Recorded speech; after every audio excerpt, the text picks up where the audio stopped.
खबरों के साथ जुड़े रहने के लिए हमारे चैनल को सब्सक्राइब करिए, शेयर करें और अपनी राय अवश्य दें। मैं डॉक्टर राजीव रंजन, प्रभारी चिकित्सा पदाधिकारी, नीलांबर पीताम्बरपुर। अभी जैसा आप लोग सब कुछ जानते हैं, बरसात का मौसम है। बरसात का मौसम ब्रीडिंग टाइम होता है, जैसे मच्छर मक्खियों का बहुत सारे गंदगी का अंबार होता है ना। इस मौसम में ऐसे वायरल बुखार, खास के जैसे टाइफाइड हो गया ना, मलेरिया हो गया, ये सब बीमारी, डायरिया, दस्त हो गया, तो वो बहुत सारे पेशेंट्स हमारे ऐसे बढ़ जाते हैं। और ओपीडी में पर डे हमारे यहाँ 250 से 300 मरीज आ रहे हैं। तो मरीजों का इतना अचानक से बढ़ जाना, मरीज क्यों बढ़े ऐसा? क्योंकि खान पान में, जैसे अभी के दौर में क्या होता है कि आप खाना ढक के नहीं रखे तो उसमें मक्खी लगा, और वही खाना अगर आप खाइएगा तो निश्चित रूप से आप टाइफाइड बीमारी से ग्रसित हो जाइएगा। नहीं तो आप जैसे बाहर का चाट, गुपचुप या जो भी चीज़ बाहरी खा रहे हैं वो बहुत हाइजीनिक नहीं है, तो उसके द्वारा आपको फूड पॉइजनिंग का केसेस देखने को मिल रहा है कि जैसे उल्टी, कै, दस्त हो रहा है, पेशेंट बिल्कुल बेहोश हो जा रहे हैं।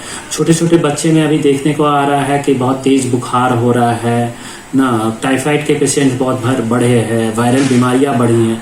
तो ये सब में कहीं ना कहीं हम लोग गंदगी और अच्छा खान पान नहीं खा रहे, उसके वजह से हो रहा है।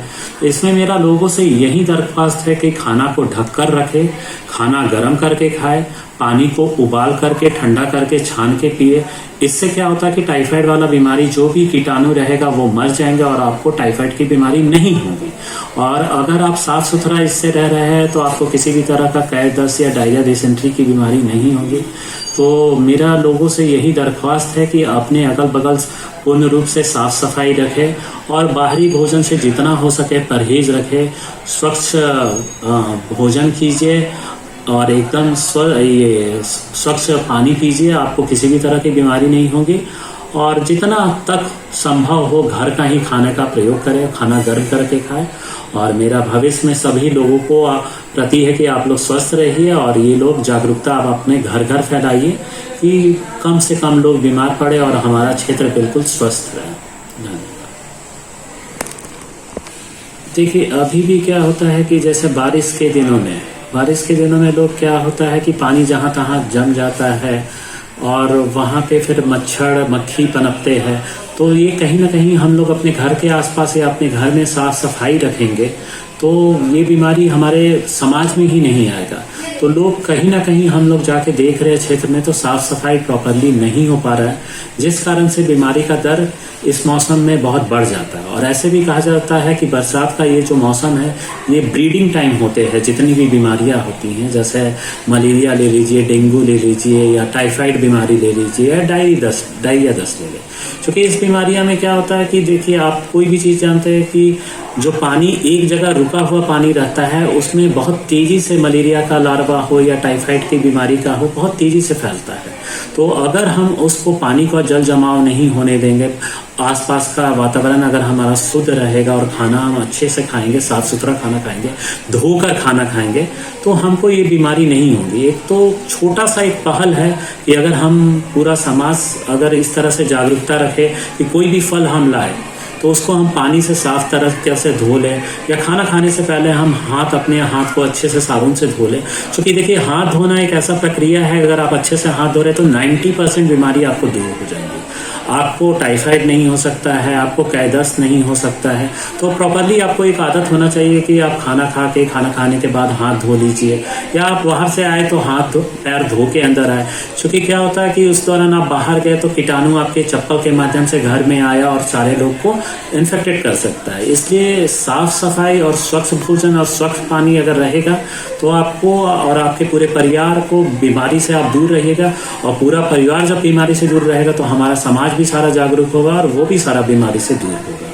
तो यही एक मेरा पहल है लोगों के लिए। मैं कहना चाहूँगा कि अपने आसपास सारे लोग स्वच्छ वातावरण, मतलब स्वच्छता को मेंटेन करें, साफ पानी पिए, हाथ को धोकर खाए, फल सब्जी जो भी बाजार से लाए उसको पानी से पूरी तरह अच्छे से धोकर खाए, तो उनको किसी भी तरह की बीमारी से ग्रसित होने का संभावना बहुत कम हो जाता है।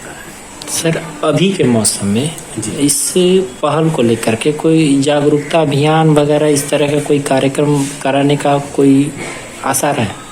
जी, अभी के मौसम में जैसे डायरिया के पेशेंट्स बहुत बढ़ जाते हैं, तो हम लोग अभी घर घर जाके जिंक ORS की घोल दे रहे हैं, बच्चे को दे रहे हैं और लोगों को जागरूक कर रहे हैं कि आप खाना ढक के रखिए, साफ पानी पीजिए।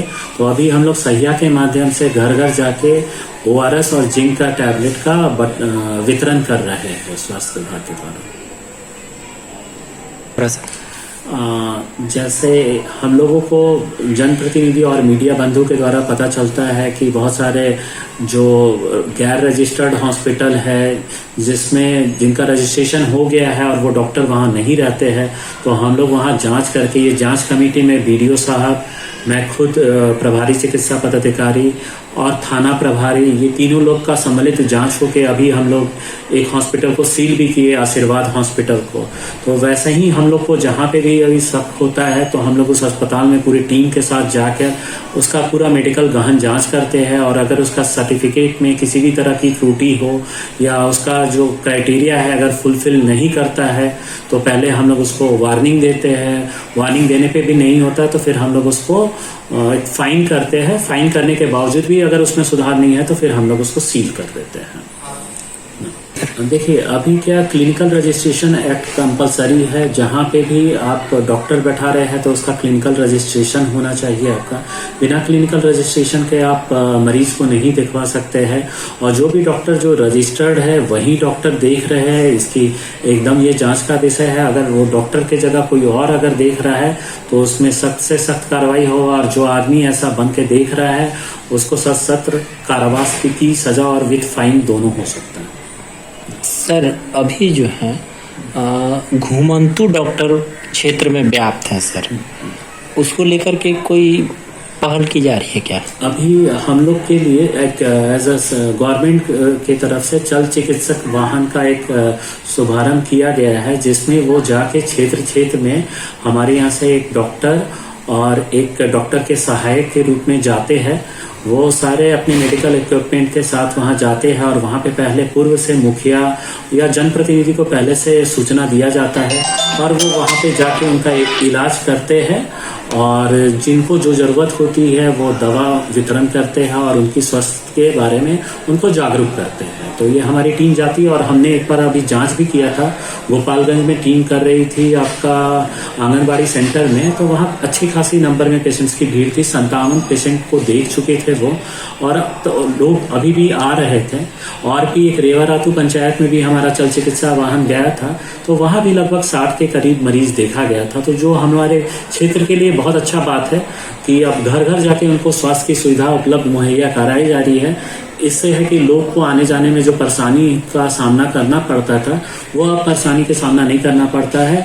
उनके घर में चिकित्सक का एक टीम जाके उनको उनकी निगरानी करता है, उनके स्वास्थ्य की देखभाल करता है। सर, घुमंतु डॉक्टर से तात्पर्य ये था जिनको लोग ग्रामीण भाषा में झोला छाप डॉक्टर बोलते हैं सर। जी, कहते हैं कि लिटिल नॉलेज इज बहुत डेंजरस थिंग होता है।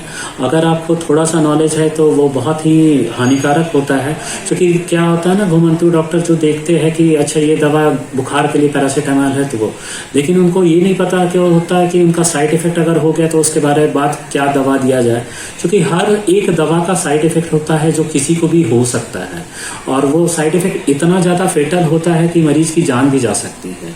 तो यही दिक्कत हो जाता है कि जैसे घुमंतु डॉक्टर जो करते हैं तो उनको उनके विषय के बारे में पूरी जानकारी नहीं होती है, तो वो दवा तो दे देते हैं अगर, लेकिन किसी पेशेंट को रिएक्शन करता है तो फिर वो बहुत सीवियर हो जाता है, और मरीज अब तक की स्थिति में हॉस्पिटल आते हैं तब तक बहुत देर हो चुकता है। इसलिए मेरा रिक्वेस्ट यही है कि सारी मेडिकल फैटर्निटी, आप देखिए चल चिकित्सक वाहन के रूप में भी लोग घर घर घूम के दवा बांट रहे हैं। सारे जितने भी आपका आयुष्मान आरोग्य मंदिर है वहाँ पे एक मेडिकल कम्युनिटी हेल्थ ऑफिसर रखे गए हैं जो दवा का डिस्ट्रीब्यूशन कर रहे हैं। तो मेरा रिक्वेस्ट है कि आप टेक्निकल लाइन में जाके इलाज कराइए तो ज़्यादा बेहतर रिजल्ट आपको समझ में आएगा, नहीं तो फिर वो little knowledge is dangerous thing होता है। तो किसी के भी बारे में थोड़ी सी जानकारी रखना बहुत ज़्यादा दिक्कत का विषय है। आप उसके बारे में पूरी जानिए तभी आप उसका इलाज कर सकते हैं ना, नहीं तो ऐसे अनावश्यक इलाज से लोग को बहुत हानि या क्षतिपूर्ति ही होती है। सर, तो उसके लिए कोई कदम उठाया जाएगा या जा रहा है क्या? जी बिल्कुल उठाया जा रहा है। हम लोग को जहाँ पे भी पता चलता है कि इस तरह का झोला छाप डॉक्टर लोग ही कर रहे हैं, तो हम लोग अपनी टीम के माध्यम से उनका जांच करते हैं। पहले तो हम लोग उनको वार्न करते हैं कि इस तरह की हरकत ना करें। अगर कोई भी दिक्कत होता है तो उनको नज़दीकी क्षेत्र के हॉस्पिटल में भेजिए, या चल चिकित्सक वाहन का एक डेट वहाँ पे डिसाइड कर लीजिए कि इतने लोग सर यहाँ पे है, यहाँ पे डॉक्टर्स की ज़रूरत है, तो हम लोग वहाँ पे टीम भेज के उनका सघन जाँच करा सकते हैं। तो हम लोग को जहाँ पे भी अगर इस माध्यम से पता, जैसे मीडिया बंधु के द्वारा पता चलता है या लोकल वहाँ के आदमी के बारे में पता चलता है, तो हम लोग टीम को भेज के वहाँ पे जांच कराते हैं और उन लोगों को समझाने की सतत प्रयास करते हैं कि आप लोग मतलब इस तरह से इलाज ना करें। जो भी दिक्कत होता है उनको आप एकदम अस्पताल भेजिए, उनका पूर्ण रूप से उनका इलाज होगा। Thank you sir.